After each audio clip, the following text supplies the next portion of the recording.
भाई ये आवाज हमारे दुनिया के लोकप्रिय नेता, भारत के यशस्वी प्रधानमंत्री आदरणीय नरेंद्र मोदी जी को ये सुनाई देनी चाहिए। अरे एक गरीब के बेटे को हरियाणा प्रदेश का मुखिया लगा दिया, ये नारायणगढ़ के लिए कितने गजब की बात है।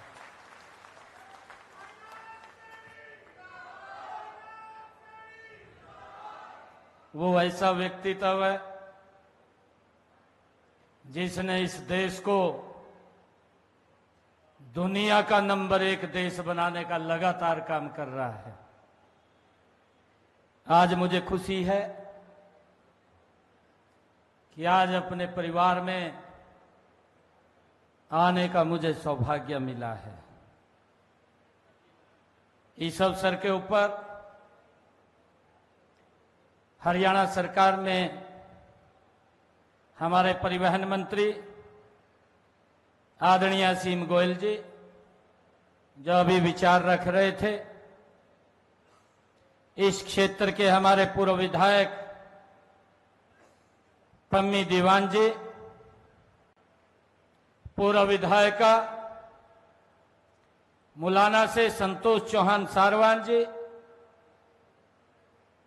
सुमन सैनी जी, सुरेंद्र राणा जी और हमारे जिला के लोकप्रिय अध्यक्ष मनदीप राणा जी, पूर्व में जिला के अध्यक्ष रहे राजेश बतौरा जी, किसान मोर्चा के हमारे प्रदेश के उपाध्यक्ष जसमेर राणा जी, करमचंद गोल्डी सैनी जी, विवेक गुप्ता जी, हमारी विधानसभा के संयोजक अश्विनी अग्रवाल जी, युवा मोर्चा के हमारे जिला के अध्यक्ष संदीप सैनी जी, ओबीसी मोर्चा के हमारे जिला के अध्यक्ष सतीश धीमान जी, किसान मोर्चा के हमारे जिला के अध्यक्ष जसविंदर सिंह बक्तुआ जी, नरेंद्र राणा जी, राजू मक्कड़ जी और हमारे नगर पालिका नारायणगढ़ के प्रधान रहे अमित वालिया जी, श्रीमती जगदीप कौर जी, राजेश लाडी जी, गुरनाम सिंह जी हमारे मंडल के अध्यक्ष, रणधीर सैनी जी हमारे मंडल के अध्यक्ष, मंगूराम शर्मा जी हमारे मंडल के अध्यक्ष, राकेश बिंदल जी और श्रीमती रिंकी वालिया जी हमारी चेयरपर्सन नगर पालिका, आईना गुप्ता जी हमारी सह चेयरपर्सन नगर पालिका, संजू महात्मा जी और हमारे पवन गुर्जर जी, राजवीर बराड़ा जी, जगमाल सैनी जी, श्रीमती प्रीतपाल कौर जी, अशोक सैनी जी, मदन चांदना जी, आशीष तायल जी और हमारे पूर्व में जिलाध्यक्ष रहे जगमोहन लाल कुमार जी और मंच पर उपस्थित हमारे सभी पार्टी के पदाधिकारी और आज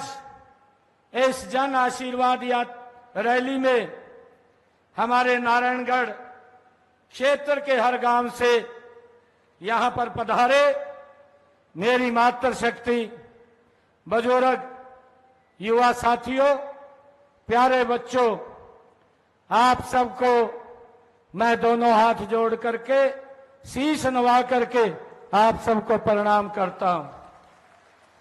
आप सबका दिल से बहुत बहुत धन्यवाद भी करता हूं। ये मेरा परम सौभाग्य है कि ये नारायणगढ़ की ये वो पवित्र माटी जिसको माथे पर लगा करके मैंने यहां से राजनीति की शुरुआत की थी। आज वह दिन मुझे याद आ रहा है जब 2014 में आप लोगों ने यहां से जो आशीर्वाद दिया था और विधायक के रूप में आप लोगों ने चुना था, और आपके आशीर्वाद से पार्टी ने सरकार के अंदर मंत्री के रूप में जिम्मेवारी दी थी। और मेरा ये परम सौभाग्य रहा कि उन 5 वर्षों के अंदर मेरे से जितना बन पड़ा मैंने डट करके इस नारायणगढ़ के लोगों की सेवा करने का काम किया है। और उसके साथ साथ जब मंत्री के रूप में जिम्मेवारी दी गई तो जितना भी समय लगा हरियाणा प्रदेश के लोगों के बीच में भी जा करके काम करने का मुझे अवसर मिला है। और आज उसी आशीर्वाद के कारण, जो आशीर्वाद आप लोगों ने 2014 में अपने बेटे भाई को दिया था, उसी का परिणाम है कि आज मैं आपके सामने खड़ा हूं और इस जन आशीर्वाद रैली के बीच में आप लोगों का भारतीय जनता पार्टी के लिए, कमल के फूल के लिए, मैं ये 2024 के लिए आप सबका आशीर्वाद लेने के लिए आया हूं। मुझे यह पूर्ण विश्वास है, नारायणगढ़ के लोगों से यह मुझे पूर्ण विश्वास है कि भाइयों 90 की 90 विधानसभाओं के अंदर नारायणगढ़ की विधानसभा ये नंबर 1 के ऊपर कमल का फूल खिल करके ये चंडीगढ़ के अंदर जाएगा। भाइयों, इसके लिए आदरणीय प्रधानमंत्री जी को आश्वस्त कर दो।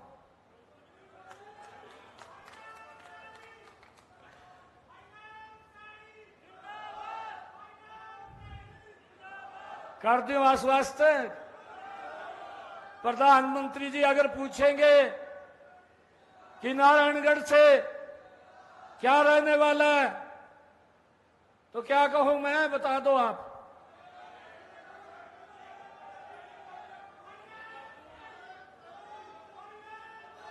मैं बोल दूं ना, वे कमल का फूल खिलने वाला है 4 तारीख को नारायणगढ़ से। भाइयों, आज मैं आप लोगों का आशीर्वाद लेने के लिए आया हूं और मैं आप लोगों को बताना चाहता हूं, कई बार लोग बोलते हैं, मैं जब मिलता हूं लोगों को, मेरे को आकर के लोग बोलते हैं कि आपको समय कम मिला और मिलना चाहिए था। मैंने कहा 5 साल का और कार्यकाल पड़ा है, अभी ये समय आपके हाथ में है, ये समय आपने देना है। और हमने कहा है कि हमारी सरकार मिशन मोड के अंदर फैसले ले रही है। और भाइयों, इन फैसलों का हरियाणा के गरीब, हरियाणा के किसान, हरियाणा के युवा, हरियाणा के महिला भाइयों, हर वर्ग ने इन फैसलों को सर माथे पर उठा करके स्वागत किया है। मुझे ये बड़ा फख्र है कि आज मैं अपने परिवार के बीच में, ये आपका बेटा एक साधारण परिवार के अंदर जन्मा बेटा, भाइयों आज हरियाणा के एक से बढ़कर के एक फैसले ले रहा है। ये नरेंद्र मोदी जी की भाइयों आशीर्वाद का परिणाम है कि हमने हरियाणा प्रदेश के अंदर एक नई दिशा को तय किया है। भाइयों, इसीलिए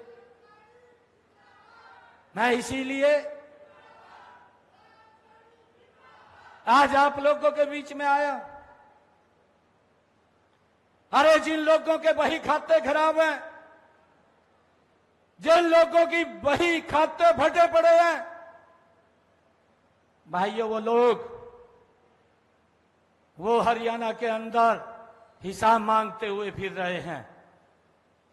मैं हर विधानसभा के अंदर जा रहा हूं। भाइयों, हमारी सरकार के 10 वर्ष पूरे हुए हैं।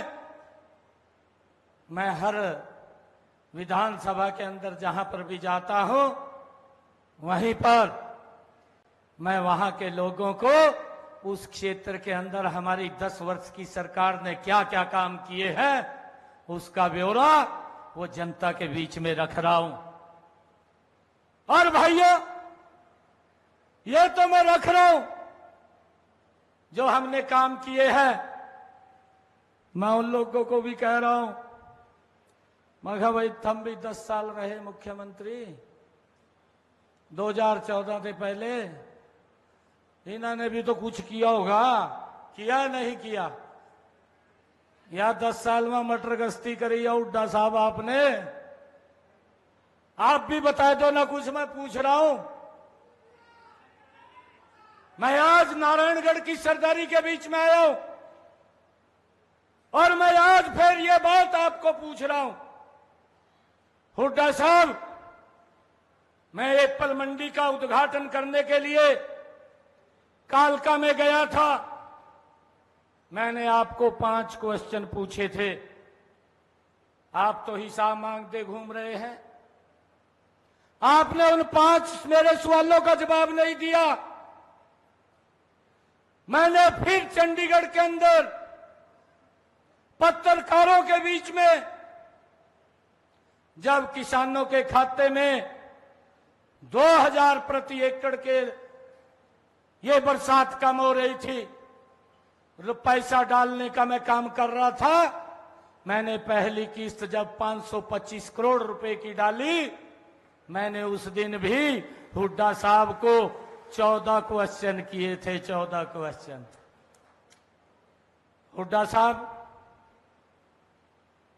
शैलजा को भी पूछना चाह रहा हूं क्योंकि वो भी दूसरे गुट की है। रणदीप सुरजेवाला, उन्होंने भी गुट बनाए रखा। मैं इन लोगों को आज भी इस नारायणगढ़ की पवित्र भूमि से, क्योंकि यहां पर मेरा जन्म हुआ है, मैं इस माटी को प्रणाम करता हूं।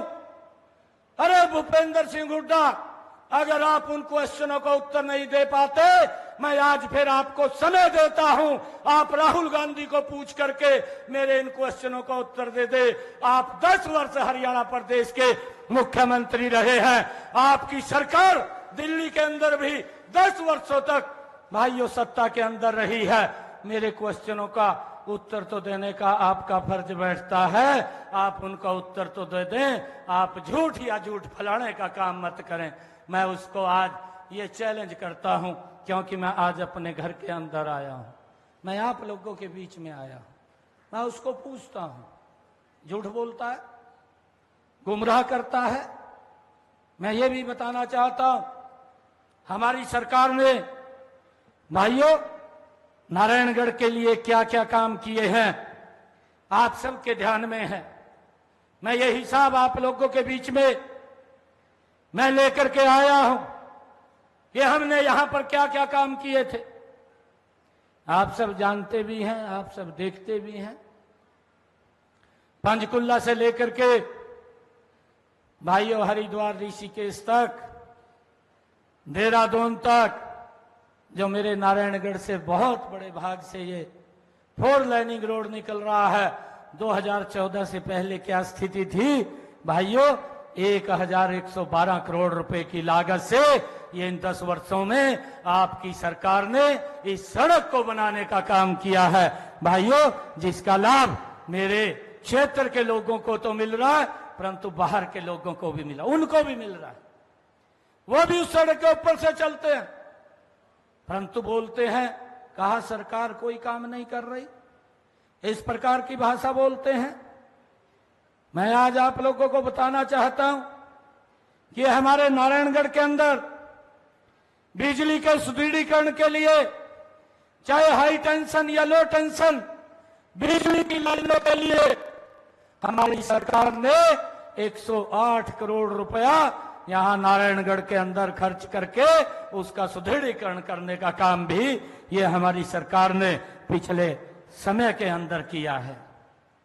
भाइयों, मुझे ये भी खुशी है आप लोगों को बताते हुए कि मेरे नारायणगढ़ हलका के अंदर 40 गांव में सामुदायिक केंद्र बने हैं, जिसके अंदर हमारे गांव का व्यक्ति अपने बेटे की, अपनी बेटी की शादी या दुख सुख का कोई भी कार्यक्रम उसके अंदर करता है, वो 40 गांव के अंदर सामुदायिक केंद्र खड़ा करने का काम 17 करोड़ रुपए की लागत से ये भी हमारी सरकार ने किया है। भाइयों, मुझे ये कि हमारी सरकार ने इनके समय के अंदर तो घोषणा हुई थी, परंतु उसको पूरा नहीं किया था। बड़ागढ़ के अंदर राजकीय महिला कॉलेज भाइयों 12 करोड़ रुपए की लागत से बनाने का काम हमारी बेटियां वहां पर नजदीक में ही शिक्षा ले रही हैं। ये भी काम हमारी सरकार ने नारायणगढ़ के लिए किया है। मुझे ये भी खुशी है बताते हुए इनके समय के अंदर तो सड़कों के गड्ढे भी नहीं भरे गए थे। ये हरियाणा प्रदेश के लोग जानते हैं क्या हालात हो गई थी। मैं फतेहगढ़ से राय वाले जो गाजीपुर गांव को जोड़ने वाला पुल है भाइयों, उसके निर्माण के ऊपर 13 करोड़ 58 लाख रुपया खर्च करने का काम भी ये हमारी सरकार ने किया था। और भाइयों, मैं एक नारायणगढ़ के अंदर जो 6 किलोमीटर तक 4 लाइनिंग सड़क जिसके ऊपर 12 करोड़ 61 लाख रुपया खर्च हुआ है, ये भी हमारी सरकार ने बनाने का काम किया है। और मुझे खुशी है जो रायवाली का रोड था उसकी क्या हालात थे आप सब भी जानते हैं। रायवाली साइड के लोग तो वो उसको भुगतते थे और मुझे एक बात बोलते थे, कहा भाई ये सड़क बनवा दो, हम कुछ नहीं मांगते, बच्चों का रिश्ता होना भी बंद हो गया, सड़क को देख करके चले जाते हैं। भाइयों, हमने मिशन मोड में काम किया और 15 किलोमीटर की लंबी सड़क ये 11 करोड़ 38 लाख रुपए में बना करके हमने उसको तैयार किया। आज वहां के लोगों को उसका लाभ मिल रहा है। मैं आपको बताना चाहता हूं कि हमारा जो NH 73 शहजादपुर से वाया सादिकपुर जिस रोड को चौड़ा करने का काम भी ये हमारी सरकार के अंदर हुआ है, जिसके ऊपर 11 करोड़ 11 लाख रुपए की राशि हमने खर्च करने का काम किया है। नारायणगढ़ के अंदर चाहे हमारी सरकार में सीवरेज डालने का काम 10 करोड़ रुपए की लागत से लाइन बिछाने का काम भी ये हमारी सरकार के अंदर हुआ है। मुझे ये खुशी है आंबली गांव के अंदर CSC का निर्माण 10 करोड़ 36 लाख रुपए की लागत से भी ये हमारी सरकार के अंदर हुआ है। और मुझे ये खुशी है आज आप लोगों को बताते हुए बड़ा गांव के अंदर आधुनिक खेल स्टेडियम जिसके ऊपर 9 करोड़ रुपए की लागत लगी है, वो भी बनाने का काम ये हमारी सरकार में हुआ है। NH 72 NH 73 via Dhanana Rasidpur तक लंबी सड़क 9 करोड़ रुपए की लागत से बनाने का काम भी ये हमारी सरकार में ही हुआ है। भाइयों,